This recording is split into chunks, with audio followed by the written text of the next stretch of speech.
Yes, I have tricks in my pocket. I have things up my sleeve. But I'm the opposite of a stage magician. He gives you the illusion that has the appearance of truth. I give you truth in the pleasant disguise of illusion. To begin with, I turn back time. I reverse it to that quaint period, the 30s, when the huge middle class of America was matriculating in a school for the blind. Their eyes had failed them, or they had failed their eyes, and so they were having their fingers pressed forcibly down on the fiery braille alphabet of a dissolving economy. In Spain there was revolution. Here there was only shouting and confusion. In Spain there was Guernica. Here there were disturbances of labor, sometimes pretty violent, in otherwise peaceful cities such as Chicago, Cleveland, St. Louis. This is the social background of the play. The play is memory. Being a memory play, it is dimly lighted. It is sentimental. It is not realistic. In memory, everything seems to happen to music. That explains the fiddle and the wings. I am the narrator of the play, and also a character in it. The other characters are my mother, Amanda, my sister, Laura, and a gentleman caller who appears in the final scenes. He is the most realistic character in the play, being an emissary from a world of reality that we were somehow set apart from. But since I have a poet's weakness for symbols, I am using this character also as a symbol. He is the long-delayed, but always expected, something that we live for. There is a fifth character in the play who doesn't appear except in this larger-than-life photograph over the mantel. This is our father, who left us a long time ago. He was a telephone man who fell in love with long distances. He gave up his job with a telephone company and skipped the light, fantastic out of town. The last we heard of him was a picture postcard from Mazatlan on the Pacific coast of Mexico, containing a message of 2 words, hello, goodbye, and no address. I think the rest of the play will explain itself.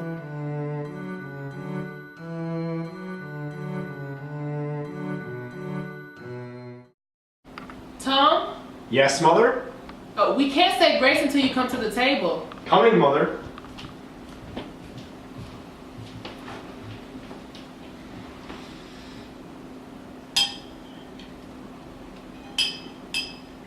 Honey, don't push your food with your fingers.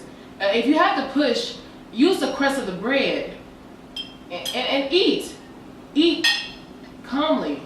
Animals, they have sections in their stomachs where they can digest their food without having to chew. Human beings are supposed to chew their food before they swallow it down. Eat your food leisurely, son, and really enjoy it. A well-cooked meal has lots of delicate flavors that have to be held in the mouth for appreciation. So chew your food and give your salivary glands a chance to function. I haven't enjoyed one bite of this dinner because of your constant direction on how to eat it. It's you that makes me rush through meals with your hawk-like attention every bite I take. It's sickening. It spoils my appetite. Your talk of animal secretions, salivary glands, mastication. Temper like a metropolitan star. I'm getting a cigarette. You're not excused from the table. I'm getting a cigarette. You smoke way too much. I'll get the Glass Menagerie. No, sister. You be the pretty lady this time. I'll be the darky. I'm already up. No, little sister. You stay right there. I want you to stay fresh and pretty for the gentleman callers. I'm not expecting any gentlemen callers. But sometimes they come when they're least expected. Why, I remember one Sunday afternoon in Blue Mountain. I know it's coming. Let her tell it. Again? She loves to tell it. One Sunday afternoon in Blue Mountain, your mother received 17 gentlemen callers. Why, sometimes there weren't chairs enough to accommodate them all. We had to send out the help to bring in folding chairs from the parish house. How did you entertain those gentlemen callers? I understood the art of conversation. I bet you could talk. Girls back then knew how to talk, I can tell you. What did you talk about? Things of importance going on in the world. Never anything coarse or common or vulgar. My callers were gentlemen, all. Among my callers were some of the most prominent young planters of the Mississippi Delta. Planters and sons of planters. There was young Champ Laughlin, who later became vice president of the Delta Planters Bank. Hadley Stevenson, who was drowned in Moon Lake and left his widow $150,000 in government bonds. And there were the Cottrell brothers, Wesley and Bates. Bates was one of my bright particular beaux. He got in a quarrel with that wild Wainwright boy. They shot it out on the floor at Moon Lake Casino. Bates was shot through the stomach, died in the ambulance on his way to Memphis. His widow was also well provided for, came into 8 or 10,000 acres, that's all. She married him on the rebound, never loved her, carried my picture on him that night he died. And there was that boy that every girl in the Delta had set her cap for. That beautiful, brilliant young Fitzu boy from Green Where did County. he leave his widow? He never married. About all my old admirers, like they turn up their toes to the daisies. Isn't this the first you've mentioned that survives? That Fitzu boy went north and made a fortune. Came to be known as the Wolf of Wall Street. He had the Midas touch. Whatever he touched turned to gold. And I could have been Mrs. Duncan J. Fitzu, mind you, but I married your father. Let me clear the table. No, dear. You go in front and study your typewriting chart.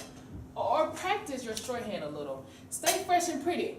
It's almost time for our gentlemen callers to start arriving. I don't think we'll be having any gentlemen callers. What? No one? Not one? Hello, Mother. I was... Deception, deception.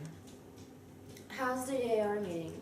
You did go to the DAR meeting, right? I couldn't dare go to the DAR meeting. I couldn't find the strength. No, I didn't have the courage to go. Why'd you do that? Why are you... Why? How old are you, Laura? You know my age, Mother. Well, you don't act like an adult right now. Please don't stare at me. What are you gonna do? What is to become of us? What is our future gonna look like? Has something happened? I'll be all right in a minute. I'm just bewildered by life. I wish you'd tell me what happened. Well, as you know, I was supposed to be inducted into my office at the DAR this afternoon. But I stopped off at Rubberkin's Business College to speak to your teachers about you having a code and ask them what progress they thought you could make. I went to the typing instructor and introduced myself as your mother. She didn't know who you were. Wingfield, she said, we don't have any such student enrolled at the school. I assured her she did, that you had been going to classes since early in January. I wonder, she said, if you could be talking about a terribly shy little girl who dropped out of school only a few days of attendance. No, I said, Laura, my daughter, has been going to school every day for the past 6 weeks. Excuse me, she said. She took the attendance book out, and there was your name, unmistakably printed, and all the days you were absent until they decided that you had dropped out of school. I still said no. There must have been some mistake. There must have been some mix-up in the records. And she said, no, I remember her perfectly now. Her hands shook so that she couldn't hit the right keys. The first time we gave her a speed test, she broke down completely. It was sick to the stomach and almost had to be carried into the washroom. After that morning, she never showed up anymore. We phoned the house, but never got any answer. While I was working at Famous and Bar, I suppose. Oh, I felt so weak. I could barely keep on my feet. I had to sit down while they got me a glass of water. $50 tuition. All of our plans. Gone. All our hopes, our dreams in you. And all of it just gone to spout. Like that. What are you doing? Where have you been going when you were pretending to be going to business college? I've just been walking. That's not true. It is true. I've just been walking. Walking where? All sorts of places. Mostly the park. Even after you started catching the cold? It was the lesser of two evils. You did all this to deceive me. Mother, when you're just disappointed, you have that awful look on your face like Jesus' mother in the museum. Hush. I couldn't face it. So what are we going to do with the rest of our lives? Stay home and watch the parades go by? Amuse ourselves with the Glass Menagerie, darling? Eternally play those worn-out phonograph records your father left as a painful reminder of him. We won't have it because it gave us nervous indigestion. What is there left but dependency all our lives? I know so well what becomes of unmarried women who aren't prepared to occupy a position. I've seen such pitiful cases in the South.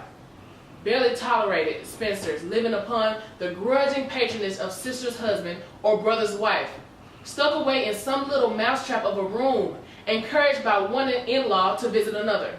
Little bird-like women without any nest, eating the crust of humanity all their life. Is that the future that we've mapped out for ourselves? I swear, it's the only alternative I can think of. It isn't a very pleasant alternative. Of course, some girls do marry. Haven't you ever liked some boy? I did. Once. I came across his picture earlier. Oh, he gave you a picture? It's in the yearbook. Oh, a high school boy. Yeah. His name is Jim. He was in the Pirates of Penzance. The what? The operetta the senior class sat across from each other Monday, Wednesdays, and Fridays. See his grin? Oh, he must have had a jolly disposition. He used to call me Blue Roses. Why would he call you such a name? When I had an attack of pleurosis, I told him about it, and he thought I said Blue Roses, so he called me Blue Roses. He was engaged back then. He must be married by now. Well, the girls that are cut out for the business, they usually just end up getting married.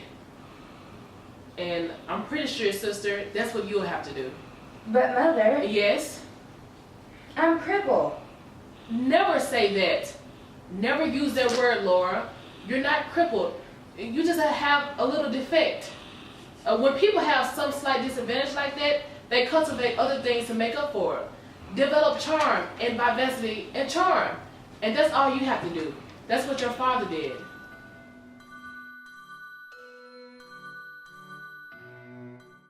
After the fiasco at Rubicam's Business College, the idea of getting a gentleman caller for Laura began to play a more and more important part in Mother's calculations. It became an obsession, like some archetype of the universe unconscious. The image of the gentleman caller haunted our small apartment. An evening at home rarely passed without some allusion to this image, this specter, this hope. Even when he wasn't mentioned, his presence hung in Mother's preoccupied look, and in my sister's frightened, apologetic manner, hung like a sentence passed upon the Wingfields. Mother was a woman of action as well as words. She began to take logical steps in the planned direction. Late that winter and early spring, realizing that extra money would be needed to properly feather the nest and plume the bird, she conducted a vigorous campaign on the telephone, roping in subscribers to one of those magazines for matrons called the Homemaker's Companion. The type of journal that features the serialized sublimations of ladies from letters who think in terms of delicate cup-like breasts, slim, tapering waists, rich, creamy thighs, eyes like wood smoked in autumn, fingers that soothe and caress like the strain of music, bodies as powerful as Etruscan sculpture.